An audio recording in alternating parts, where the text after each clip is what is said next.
Yo boys, toot my horn here, and Valve just ruined trading again. Just last night, Valve released an update that included the Copenhagen Champions capsule, quick side note, don't buy this, and fixed collision problems when jumping. But snuck in at the very bottom of this update is a controversial change to our silly little skins, which states, purchased and traded Counter-Strike items will not be visible to other users who view your Steam inventory for 10 days. So what that essentially means is that any skins you send or receive will be invisible to others until this time frame is up, even though items only have a 7-day trade lock. This change most likely came in response to the gambling protests we saw during the Copenhagen Major, that saw people storming the stage during the quarterfinal matchup between G2 and MOUZ. The change might seem small, but it actually has big implications for player-to-player marketplaces that verify skins have been traded to the buyer before releasing the funds to the seller. These websites with no API keys have no way of verifying whether or not the buyer actually received these skins until the first 10 days have expired. Sites that use an API key to verify trades seem to be unaffected, so long as either the buyer or seller have shared this information with the website, as this allows them to check your trade history. But with this change making API keys even more valuable, be careful what sites you share them with. Ultimately, this update just makes things way less transparent when you're trying to buy or sell skins, and ruins the ability for database websites from properly tracking item population counts and trade history.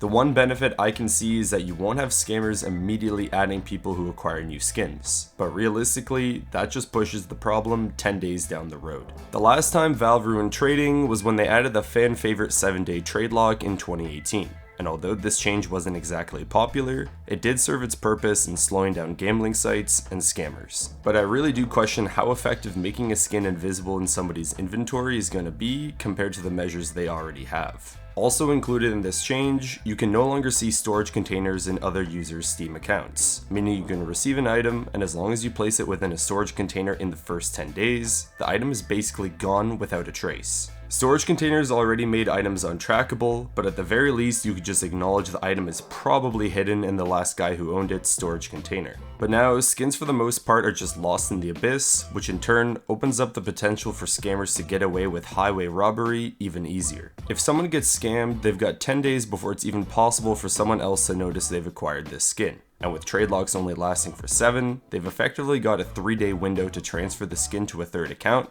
throw it in a container, and make us all look like GTA cops when the guy's hiding in plain sight. But realistically, this change accomplishes very little when it comes to stopping gambling sites and player-to-player marketplaces, as these already rely on API keys that bypass this issue. So I'd imagine Valve isn't done quite yet with trading changes. Anyways boys, on another note, I'm the proud new owner of the #1 Blue Gem AK Case Hardened. But don't bother checking my inventory, cause you can't see it anyways. Toot my horn, out.